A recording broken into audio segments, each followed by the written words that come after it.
Welcome, everyone, and thank you for attending our webinar today. I'm Jennifer Welser, and I'm Director of the R&D team at Sciencell Research Laboratories. In a moment, our 3D cell culture scientist, Dr. Amon, will be giving today's webinar and introducing our new and exciting 3D spheroid cell culture products using primary cells. Immediately following our presentation, there will be a live question and answer session to address any questions you have regarding our webinar. During the webinar, feel free to type any questions in the chat box and we will address them at the end of the presentation. If you do have any questions regarding a specific slide, please note the slide number so that we can refer to it. We will try our best to address all questions asked. Also, if you would like to further reference this presentation, it will be available for download tomorrow. Now that we've gotten all of the housekeeping items out of the way, let's get started. Hi all, good morning. As Jennifer mentioned, I am Sciencell's R&D scientist Amon. Today I'll be talking to you about 3D brain models and how they may help you optimize your 3D cell culture. First, we'll start with an overview of 3D cell culture and different parameters to consider when setting up your own 3D cell culture. Next, we'll talk about our exciting new products such as 3D blood-brain barrier and cerebral cortical spheroid model. Finally, we'll give you detailed information regarding how to utilize this model for your research need. All right, let's start. So what is 3D cell culture and what are the advantages of using 3D cell culture? As the name implies, 3D cell culture allows cells to grow in 3 dimensions, just like how cells will grow in our body. By growing cells in 3D cell culture, cell displays better cell to cells and cell to extracellular matrix adhesion. In addition, because of the nature of the 3D microenvironment, cells are experiencing differential gradients of oxygens and nutrients. Furthermore, many growth factors and hormones are locally retained to facilitate physiological cell proliferation, differentiation, and communication. Therefore, in short, we believe that the experimental data you gain from 3D cell culture can be more accurate and can give you greater predictive power on studies such as assessing neurotoxicity. So 3D cell culture came in many different flavors. Generally, it can be broken down into scaffold-based and scaffold-free 3D cell culture. In scaffold-based 3D cell culture, the scaffold can be either a biological scaffold or a synthetic polymer scaffold. Of course, the type of scaffold you choose will have an influence on the shape and the function of the cells. For example, biological scaffolds such as matrix gel contain many endogenous growth factors to promote cellular function. On the downside, because it is animal-derived, there may be some batch-to-batch variability. In contrast, if you utilize synthetic polymer scaffold, they generally have no batch-to-batch variation. However, the synthetic material may generate acidic breakdown products that are cytotoxic to the cells, or they may never break down at all. So to avoid this problem, an alternative option is to utilize scaffold-free 3D cell culture. A scaffold-free 3D cell culture involves the generation of 3D multicellular aggregate, which are commonly known as spheroids. These days, spheroid culture systems are becoming more and more popular because they are simple to generate and high throughput. In addition, the size of the spheroid can also be controlled by optimizing the number of cells that are seeded. Of course, just by the nature of 3D cell culture, cells are also displaying better cells to cells and cell to extracellular matrix interaction in this system as well. Furthermore, another really unique feature about this model is that cells are not being embedded in the matrix gel or synthetic polymer scaffold. Instead, cells are being embedded in their own secreted extracellular matrix component. Therefore, you do not have to worry about what type of scaffold to choose. Finally, spheroid can also be easily analyzed by light fluorescence and confocal microscopy. There are a number of different ways to generate spheroid, including micropattern plate, hanging draw plate, and ultra-low binding culture plate. For the webinar today, we'll talk about the generation of 3D spheroid, specifically using the ultra-low binding culture plate. Next, in order to fully exploit all the advantages that come with 3D cell culture, using the high-quality source of cells is really important. For example, previously we have seen some commercial model using the round type of cells or cell line. However, because cell lines are immortalized cells with infinite lifespan, they have acquired a high number of mutation and clonal selection over multiple pathogens. That means cell specificity and functional marker have lost over these pathogens. Therefore, by using the wrong type of cells or cell line, the accuracy of your 3D data may be compromised. In contrast, primary cells are more biologically representative than cell lines because they are isolated directly from tissue, as you can see here. And also, they are non-transformed and non-immortalized cells. For that, primary cells they maintain many of the key functional markers that are seen in vivo. In addition, when using primary cells, researchers can conduct studies from many different donors instead of only studying a single donor. So for all these reasons, we believe that primary cells are really important in the development of 3D cell culture model for drug discovery and basic biomedical research. And as Sciencell, given our expertise in neuroscience and having a vast array of primary cells, we have developed our innovative 3D blood-brain barrier and cerebral cortical model using our normal primary cells. Now let me tell you more about Sciencell's unique product, which is 3D blood-brain barrier spheroid model. First, as you may already be aware of, the blood-brain barrier consists of several cell types. The most important ones are the endothelial cells, which make up the actual blood vessels. Other supporting cell types include pericytes, astrocytes, and neurons. In contrast to the peripheral endothelium, the brain endothelium displays the tight junction that restrict paracellular permeability and also displays specific transporter, receptor, and drug efflux pumps. One of their main functions is to protect the central nervous system to exposing many chemically harmful compounds, right?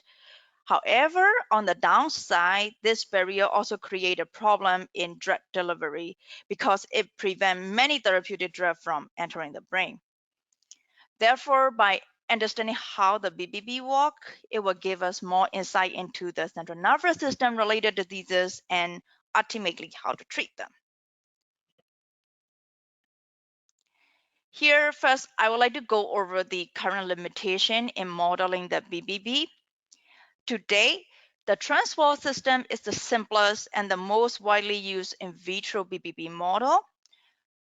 While this model offers simplicity, it has also been criticized due to having limited direct cell-to-cell interaction, not being very high throughput, and also due to the absence of blood flow and shear stress. So as an effort to mimic blood flow and apply shear stress, researchers have also developed other advanced models like microfluidic BBB system. Unfortunately, these devices are also limited in terms of not being very high throughput. And as you can see in this picture, their construction is also complex, so making them relatively inaccessible to many laboratories. In order to overcome these barriers in modeling the BBB, as Sciencell, we have developed a simple, functional, and high-throughput BBB spheroid model. So in 3D BBB spheroid model, human endothelial cells, pericyte, and astrocytes are assembled in the ultra-low binding culture plate to resemble the organization of the BBB. And a really unique and important feature of this model is that different cell types are directly able to interact with one another, which has been shown to be really critical in maintaining the BBB integrity and function.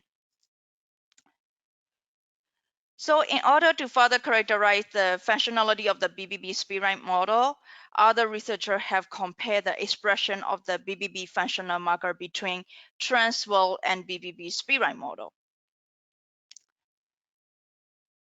Here you see a very robust expression of the BBB functional marker like tight junction protein ZO1, also P-glycoprotein and beta-catenin. However, interestingly, you only see a very minimum or no expression of these BBB marker in the Transwell system. So it is thought that having direct cell-to-cell interaction in the spheroid model significantly promotes the function of endothelial cells.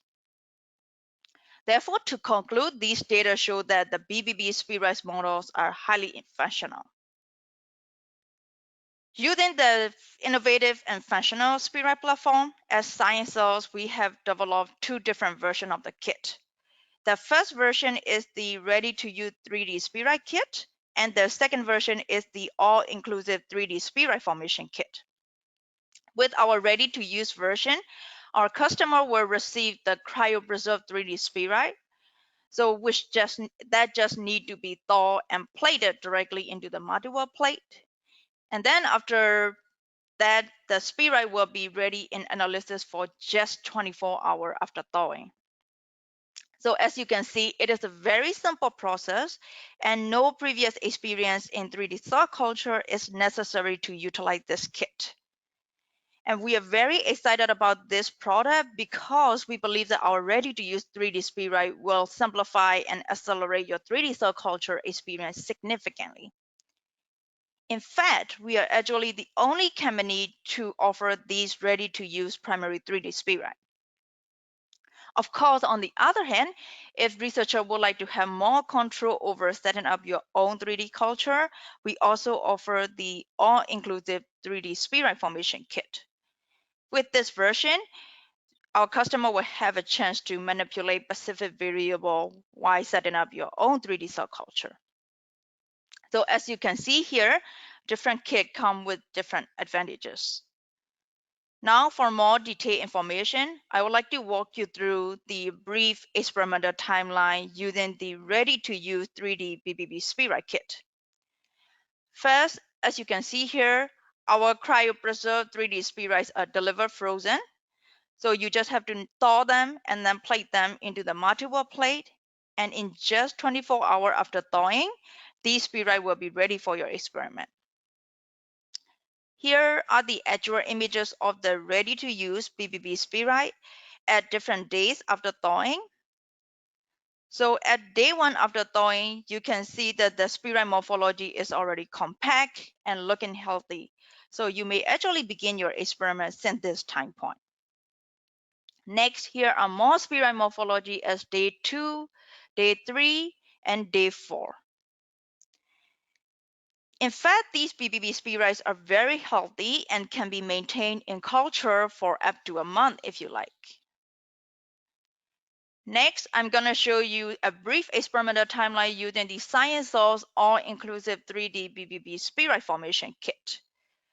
First, for this version, you will have to thaw endothelial cells, parasites, and astrocytes in 2D culture.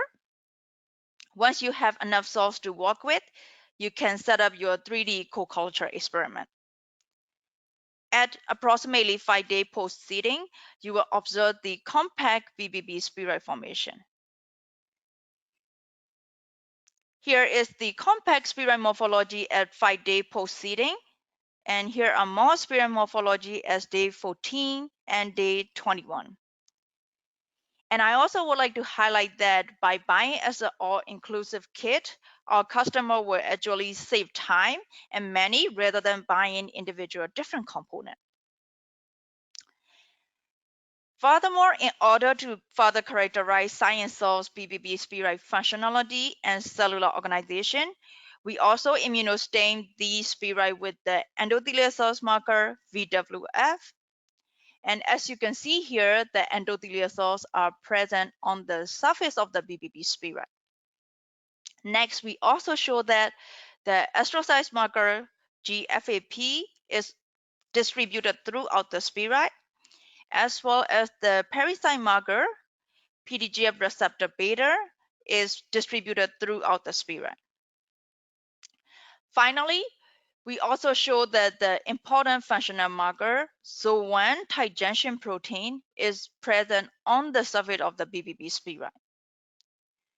Therefore, to summarize, we show that Sciencell's BBB spheroids are highly functional, and in fact, the endothelial cells are forming tight junction on the surface of the spheroid to mimic the key barrier activity of the BBB. All right, so next is how do we utilize these BBB spheroids in disease modeling and drug permeability testing? To answer these questions and give you some example, I will show you some published data here. First, most of you know hypoxia is one of the main reasons behind neurological injuries such as ischemic stroke. Interestingly, researcher has utilized these BBB spheroid model and showed that hypoxia significantly downregulate the tight junction proteins such as claudin-5, ZO1, and anterior junction protein such as beta-catenin and VE-catenin compared to normal condition, as you can see here. In addition, the BBB spheroid have also been used for drug permeability testing. As a proof of principle, researchers chose BKM120 as a positive control, since it is known to cross the BBB, and dafrafanib as a negative control because it is known to have limited penetration across the BBB. First, the BBB spheroids were incubated with this drug and cryosection, and next, the images were taken using the multi-MSI imaging system. Here, the top panel shows the accumulation or the drug penetration of BKM120 inside the spheroid. And then this bottom panel shows the absence of the negative control drug inside the spheroid. Though these data show that BBB spheroid can be utilized for drug permeability testing.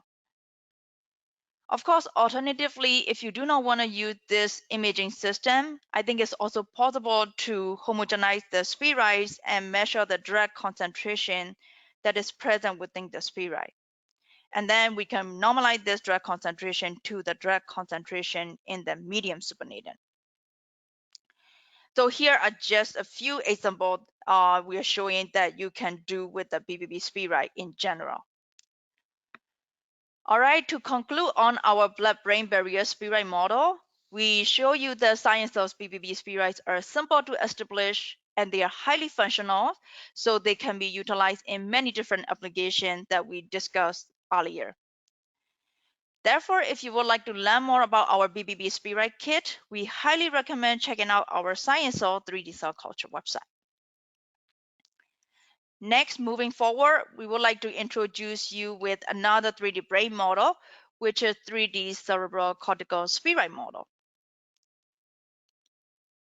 As you all know, human brain is extremely complex and displays three-dimensional arrangement of cells and extracellular matrices. This complex cellular arrangement is unlikely to be recapitulated in 2D culture. For example, as you can see in this figure, mature neurons and glial cells such as astrocytes form a complex three-dimensional network system in the brain. And in vivo, astrocytes regulate blood flow and provide energy to neurons to support the formation of functional synapses.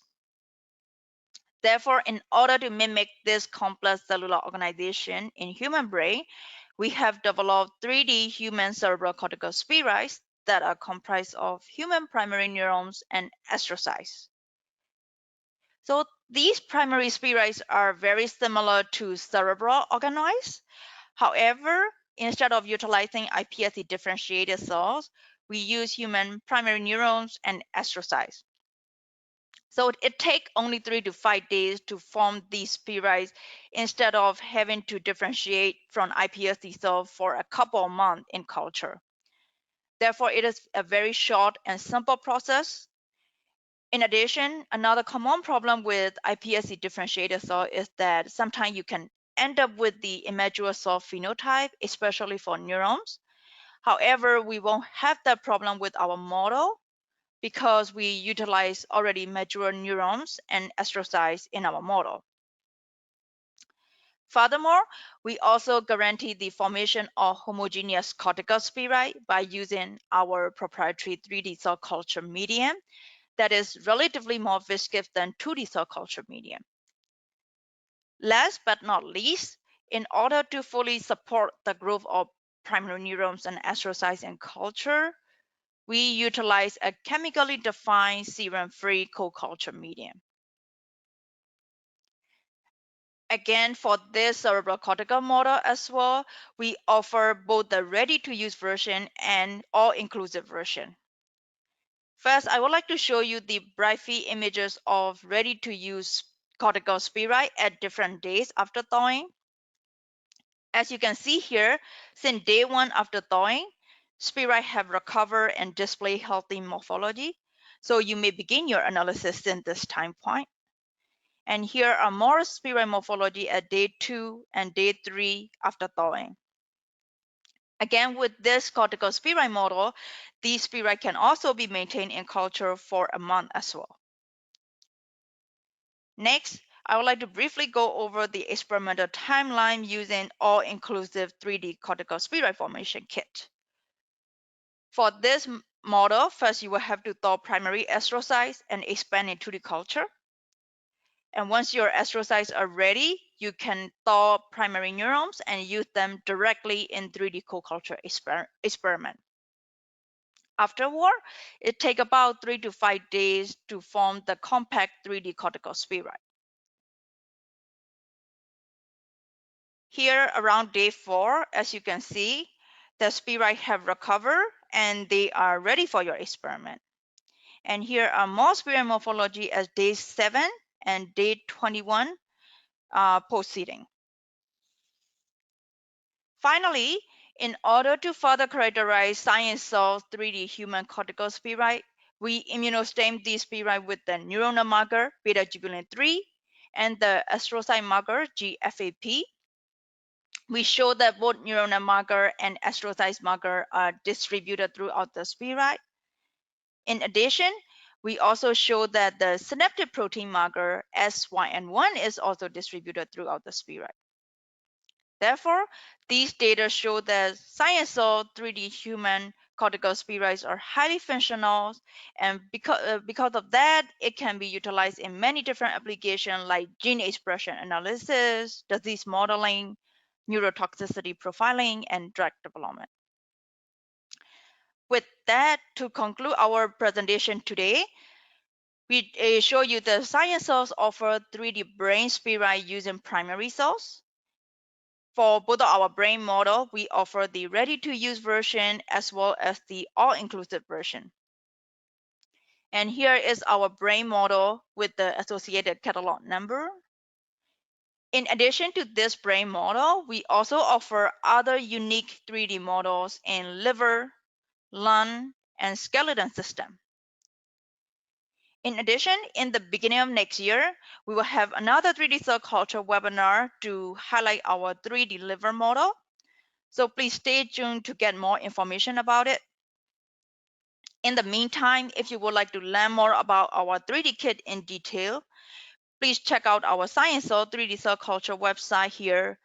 And also, if you have any question, please feel free to contact us at info@sciencellsonline.com. Finally, I would like to thank you all for joining our webinar today, and we really appreciate your time. We'll now start our live Q&A session. Just a heads up, we'll have a short survey to fill out at the end of this live Q&A session if you don't mind filling it out. Of course, your answer will tremendously help us to develop innovative and relevant biological products to meet your research need. Okay, now I will start with the first question we have. So the first question is, can we employ functional assays such as tear and permeability assay? How does it compare to CACO2 penetration PAPP measurement? So in order to quantify the amount of BBB penetration, it stays similar to CACO2 penetration PAPP measurement. However, instead of measuring the drug concentration in the media from the top and the bottom chamber of the Transwell, you can measure the drug concentration present within the spheroid, which first need to be light, and normalize it to the drug concentration in the medium supernatant. In addition, the biological data you gain from the 3D BBB spheroid can be more accurate compared to the Transwell CACO2 model because the expression of the BBB functional marker is enhanced in the spheroid model, as we show in this presentation. Moving forward, the second question is, how can this model be used for studying cell-specific question? Let's say if we want to know the rule of a particular cell type.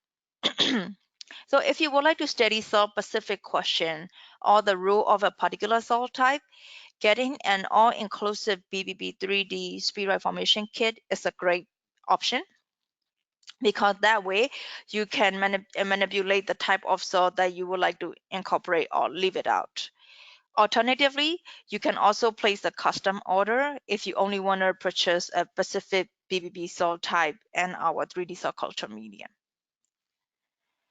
Next question we have is, I would like to know if we have any 3D BBB model with tumor cell. So we currently do not have 3D BBB model with tumor cells. However, if you buy our all-inclusive 3D BBB kit version, instead of the ready-to-use version, you will be able to incorporate tumor cells if you like into our BBB model and study it that way. All right, moving forward, the next question is, the 3D BBB spheroid use primary cuvette. Why not we use the primary brain endothelial cells themselves? So as we know, we utilize primary cuvette because of the limited availability of primary brain endothelial cells. With our model, you will still be able to gain basic biological insight because of the presence of the other supporting cell type like astrocytes and pericyte, and also because of the presence of BBB tight junction marker like ZOT1.